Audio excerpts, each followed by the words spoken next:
Hi viewers, welcome to all Naveenta YouTube channel. आज हम बात करेंगे इंक्लूसिव स्कूल में फर्स्ट यूनिट जो आपकी बीएड सेकेंड ईयर में बुक है उसमें से कैसे आपके ऑप्शनल टाइप क्वेश्चंस बन सकते हैं, जो ऑब्जेक्टिव टाइप क्वेश्चंस आपके बन सकते हैं। वो कुछ क्वेश्चंस मैंने यहाँ पर सिलेक्ट किए। ये पार्ट 1 है, पार्ट 2 भी आएगा, लेकिन अभी आपको ये वीडियो देखनी है और इसमें जितने भी क्वेश्चंस है वो सारे अटेम्प्ट करने हैं और आपको ये बताना है कि लास्ट में कि कितने क्वेश्चंस आपके सही हुए हैं और जो लेवल है वो कैसा है। मुझे जो लगा वो बिल्कुल लो लेवल है इन क्वेश्चंस को लेकर। आपको लेवल कैसा लगा वो वीडियो के लास्ट में कमेंट बॉक्स में ज़रूर बताएं, ठीक है। तो चलिए फिर स्टार्ट करते हैं। फर्स्ट क्वेश्चंस, समावेशी शिक्षा क्या है। फर्स्ट ऑप्शन है सामान्य और असमर्थ बच्चों को एक साथ शिक्षा दी जाती है। सेकंड है अलग अलग शिक्षा दी जाती है। थर्ड है कि असमर्थ बच्चों को दूसरी कक्षा में बिठाकर पढ़ाया जाता है, या फिर इनमें से कोई नहीं। तो समावेशी शिक्षा क्या है, समावेशी क्या है कि समावेश होना। इसका राइट आंसर आपका हो जाएगा फर्स्ट, सामान्य और असमर्थ बच्चों को एक साथ शिक्षा दी जाती है, उसको कहा जाता है समावेशी शिक्षा। उसके बाद नेक्स्ट है असमर्थ अधिगम असमर्थ के क्या कारण है। जो लर्निंग डिसेबिलिटी है उसके क्या कॉजेज हैं। फर्स्ट है वातावरण, वंशानुक्रम, जैविक कारक या फिर ये सभी। तो जो लर्निंग डिसेबिलिटीज़ है वो सभी कारण इसमें हो सकते हैं। वातावरण, इन्वायरमेंट भी इसमें इंक्लूड हो सकता है। वंशानुक्रम, हेरिडिटी भी यहाँ पर हो सकता है। और जो आपके जैविक कारक है, जो आपके बायोलॉजिकल फैक्टर है, वो भी इफेक्ट करते हैं बच्चे की लर्निंग डिसेबिलिटीज़ में।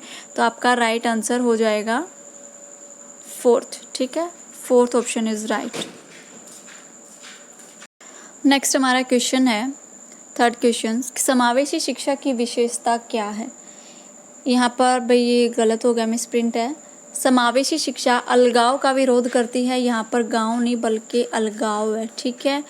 तो समावेशी शिक्षा अलगाव का विरोध करती है, मतलब बच्चों को हमें अलग नहीं करना है इस बात का।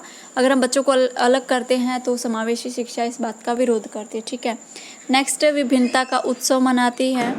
थर्ड है सभी के लिए समान शिक्षा एंड फोर्थ है ये सभी। तो समावेशी शिक्षा की विशेषता क्या है कि जो समावेशी शिक्षा है वो अलगाव का भी विरोध करती है, विभिन्नताओं का उत्सव मनाती है। वो कैसे, जब क्लास में विभिन्न तरीके के जो स्टूडेंट्स आएंगे, लर्निंग डिसेबिलिटीज़ वाले बच्चे भी आ सकते हैं, हेयरिंग इम्पेयरमेंट वाले बच्चे भी आ सकते हैं, मेंटल रिटार्डेशंस वाले बच्चे भी आ सकते हैं, या फिर विजुअल इम्पेयरमेंट वाले बच्चे भी आ सकते हैं। तो क्लास में अलग अलग तरह के बच्चे आएंगे और वहाँ पर नॉर्मल बच्चे भी बैठेंगे क्लास में।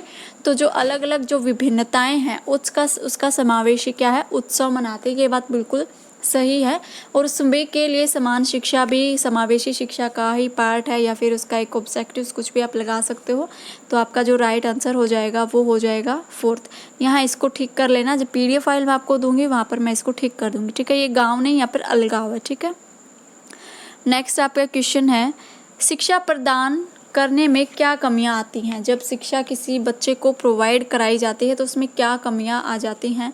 फर्स्ट है अनुभवी शिक्षकों की कमी, सीमित क्षेत्र में स्कूल, महंगी शिक्षा, या फिर ये सभी। तो जब शिक्षा प्रोवाइड कराई जाती है ऑप्शन के अकॉर्डिंग हम देखेंगे, अनुभवी शिक्षकों की कमी होगी तो बच्चों को एजुकेशन देने में दिक्कत आएगी ही आएगी। अगर टीचर, स्किल्ड टीचर हम बच्चों को प्रोवाइड कराएंगे तो अच्छी बच्चों को एजुकेशन देंगे। सीमित क्षेत्र में अगर स्कूल होंगे जहाँ पर ज़रूरत है स्कूल खोलने की, वहाँ पर तो हमने स्कूल खोले नहीं हैं, गवर्नमेंट ने स्कूल खोले नहीं हैं, लेकिन जहाँ पर ज़रूरत ही नहीं है, कुछ ही सिलेक्टेड से बच्चे हैं और वहाँ पर हमने स्कूल खोल दिए, तो ये भी दिक्कत आ जाएगी, ये भी कमी है इसकी।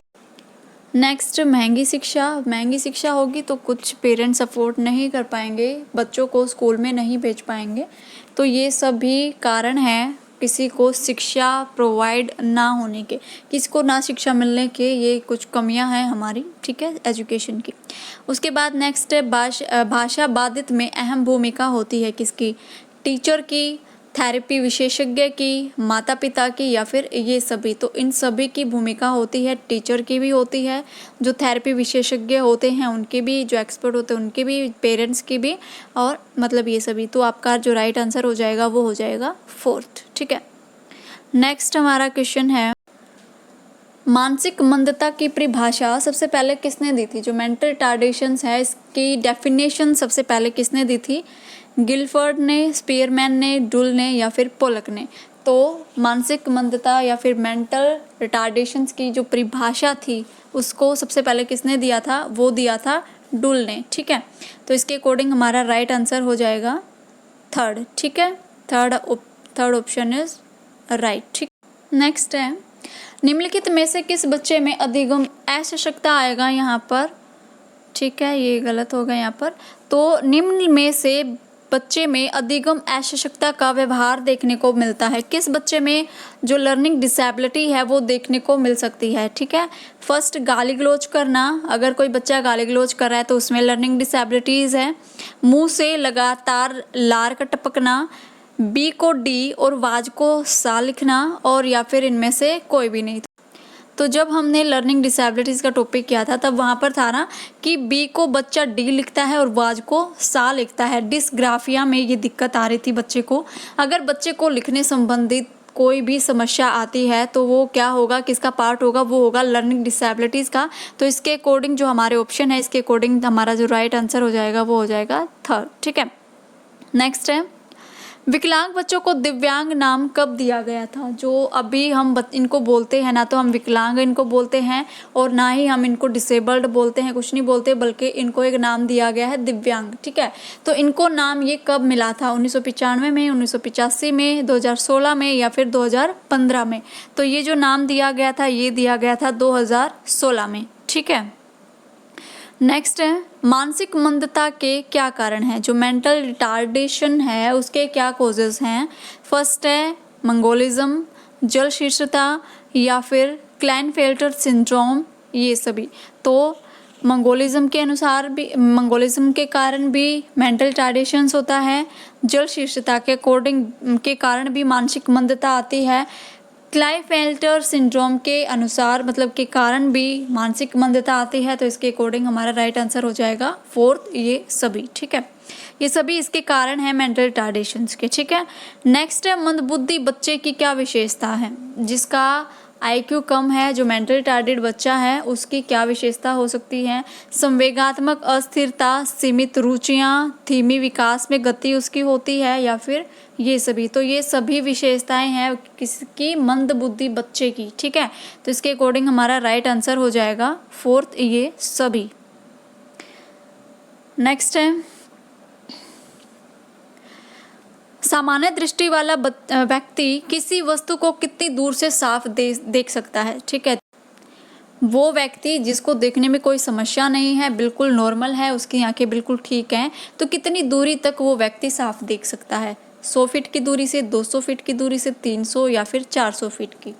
तो इसके अकॉर्डिंग हमारा राइट आंसर हो जाएगा 200 फीट की दूरी से बिल्कुल, जिसकी आंखें बिल्कुल स्वस्थ हैं वो देख सकता है, 200 फीट की दूरी से बिल्कुल साफ उसको दिखाई दे सकता है। ठीक है, नेक्स्ट है, श्रवण बाधिता को पढ़ाने का सबसे अच्छा तरीका कौन सा है? जो श्रवण बाधित जो बच्चे हैं, जिनको सुनाई नहीं देता या फिर कम इनको सुनाई देता है या बिल्कुल भी सुनाई नहीं देता है, तो उनको पढ़ाने का कौन सा मेथड्स या फिर कौन सा तरीका अच्छा है?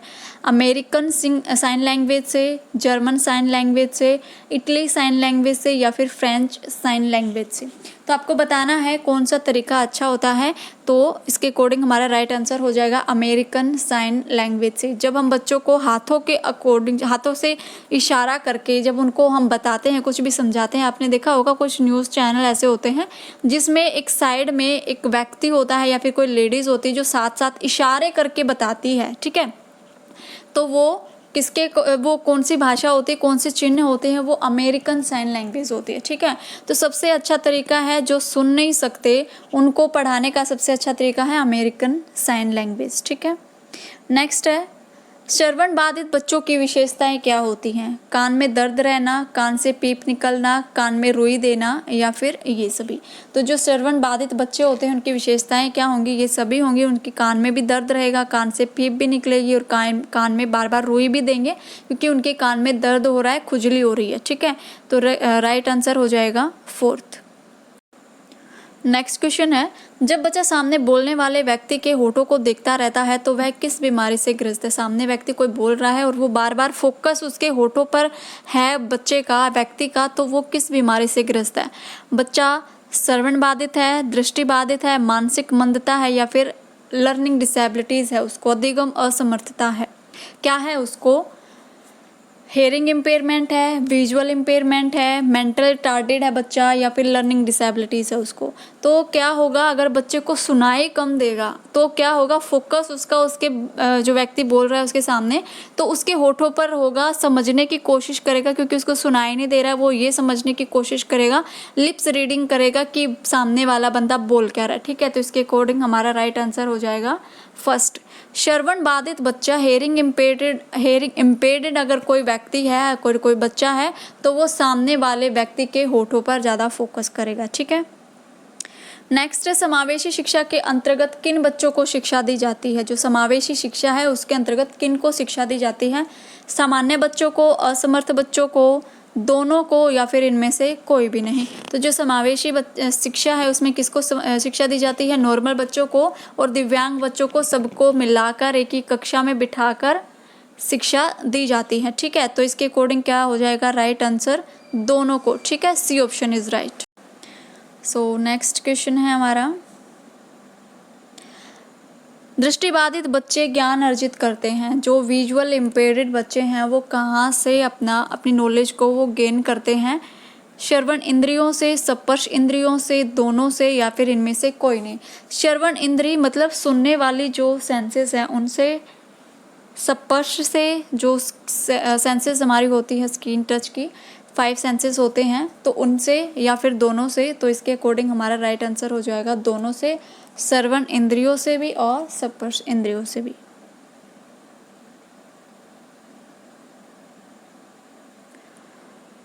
नेक्स्ट है, समावेशी शिक्षा और एकीकृत शिक्षा में किस चीज़ का अंतर है। अगर जब हम एकीकृत शिक्षा आ गई थी तो समावेशी शिक्षा को लेकर आने की ज़रूरत क्यों पड़ी, क्या डिफरेंस, क्या कमियां रह गई थी एकीकृत शिक्षा में कि समावेशी शिक्षा को लेकर आना पड़ा।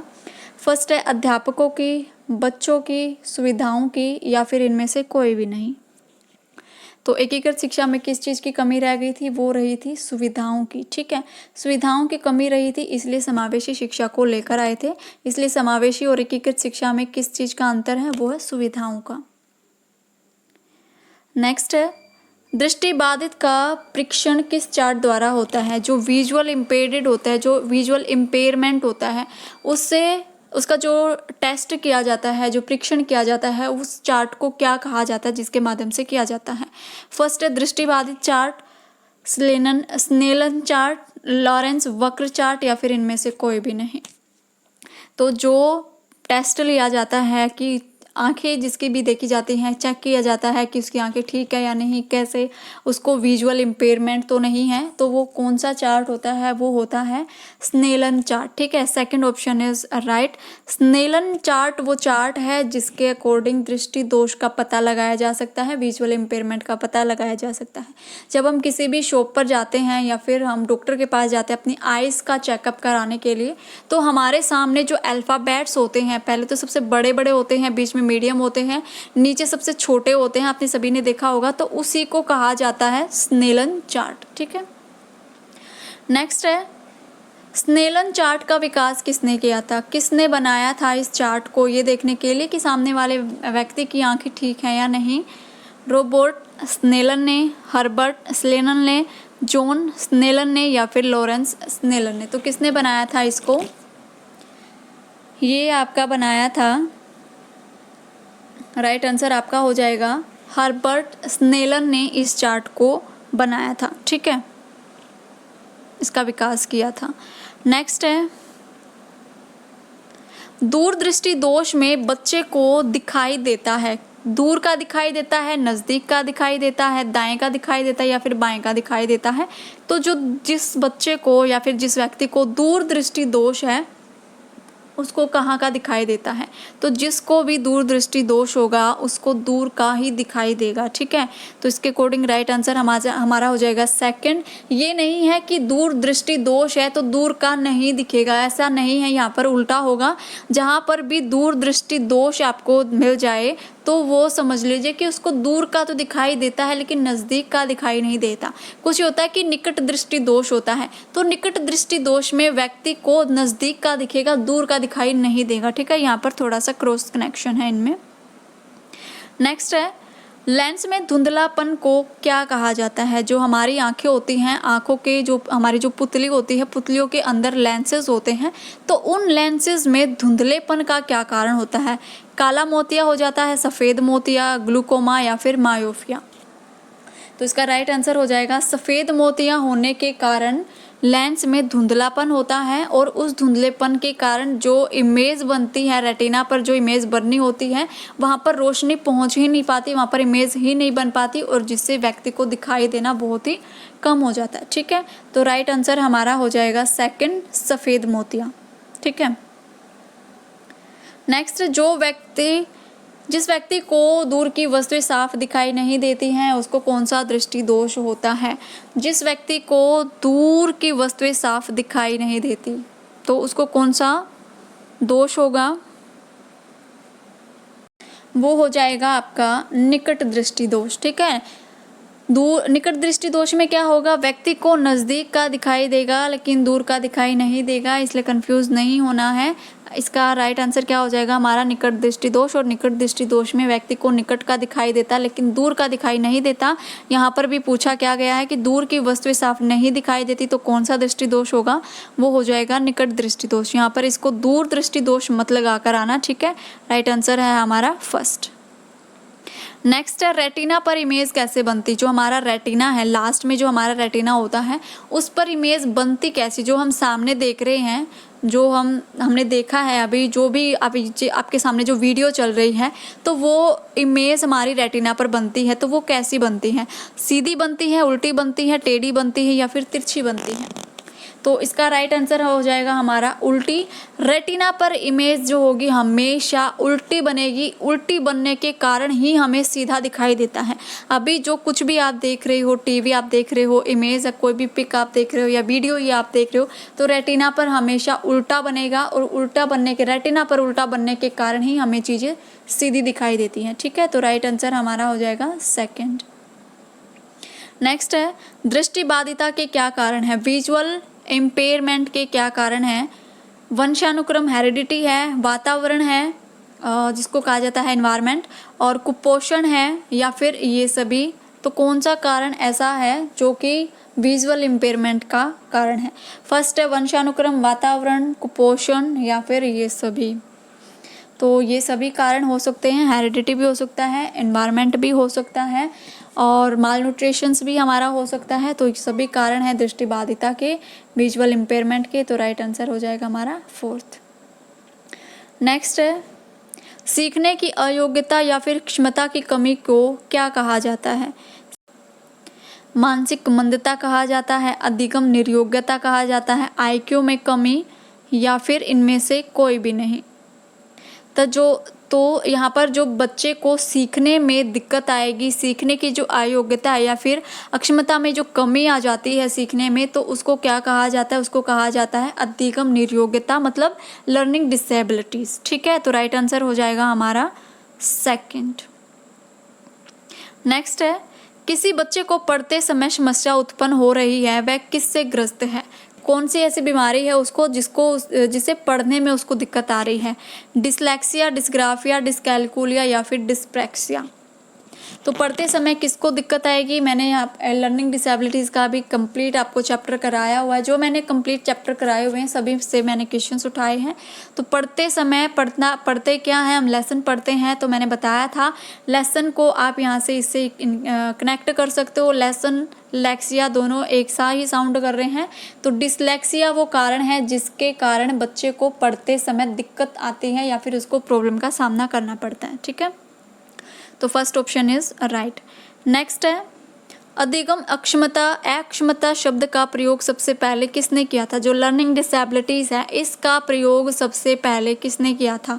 स्किनर ने किया था, सैमुअल किर्क ने किया था, सिगमंड फ्राइड ने किया था, या फिर विलियम वुंट ने किया था? किसने किया था सबसे पहले लर्निंग डिसेबिलिटी शब्द का यूज़?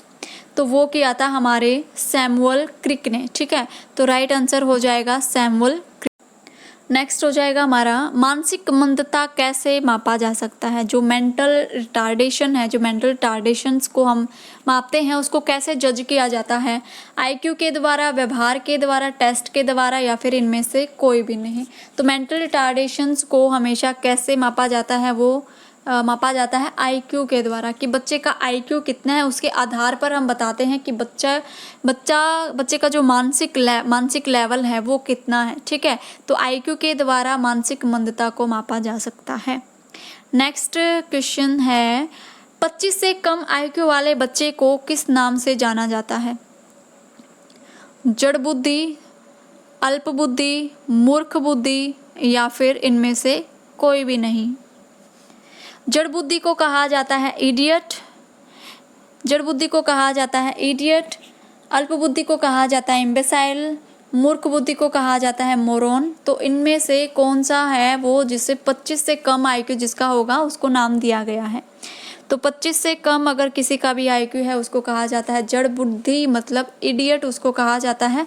अब आप सोच लीजिए, समझ लीजिए कि आप किसी को इडियट बोल रहे हो तो उसका आईक्यू लेवल कितना आप सोच कर चल रहे हो। ठीक है, तो किसी को भी इडियट कहने से पहले एक बार ज़रूर सोचना कि आप किसको कह रहे हो, या फिर आपको अगर कोई इडियट कह रहा है तो ये मान लो कि आपको कोई कह रहा है कि आपका आईक्यू लेवल 25 से भी कम है। ठीक है, बिल्कुल ना समझने वाली हालत में हो आप। ठीक है, तो यही कुछ क्वेश्चंस थे। आपको कैसे लगी वीडियो और क्वेश्चंस कैसे थे, मुझे बिल्कुल लो लेवल लगा आज के क्वेश्चंस का। 3 पार्ट इस क्वेश्चंस के होंगे फर्स्ट यूनिट के। लो लेवल रहेगा, medium level and high level. तो कल आपका आएगा मीडियम लेवल। मीडियम लेवल में आपके क्वेश्चंस थोड़े से इससे हाई लेवल के आएंगे। आपको ये वीडियो कैसे लगी, आपके कितने यूज़फुल आपको लगी ये वीडियो, तो कमेंट करके ज़रूर बताएं और अपने फ्रेंड्स को ज़्यादा से ज़्यादा शेयर करें वीडियो को, ताकि MDU के जो भी आपका ये पेपर है इंक्लूसिव स्कूल्स वाला, या फिर क्रिएटिंग एन इंक्लूसिव स्कूल जो आपकी बुक है, इसकी तैयारी आपकी अच्छे से हो सके MCQ क्वेश्चंस की। ठीक है, तो मिलते हैं नेक्स्ट वीडियो में नेक्स्ट टॉपिक के साथ, नेक्स्ट हमारे MCQ क्वेश्चंस के साथ। तब तक के लिए bye bye, take care, thank you.